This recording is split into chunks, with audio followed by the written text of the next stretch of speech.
সমালোচনা করতে চাই না, তারপরও অল্প একটু করি, করব একটু।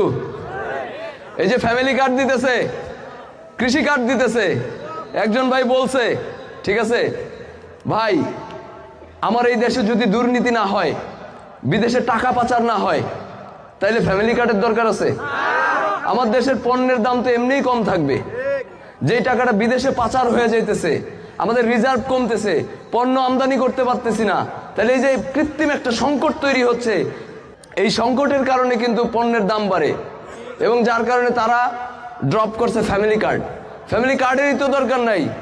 আমরা দেখছি না 10 টাকা কেজি চাল খাওয়াইছে একজন, এবং সেইখানে দেখছি যে টিসিবির ট্রাকের লাইনে মধ্যবিত্ত পরিবার পর্যন্ত মুখ লুকায় যায় দাঁড়ায় থাকে। দেখছি না আমরা এই ঘটনা? ঢাকা শহরে বিভিন্ন পয়েন্টে পয়েন্টে টিসিবির ট্রাক। যদি এই দেশে দুর্নীতি না হয়, যদি টাকা পাচার না হয়, তাহলে টিসিবির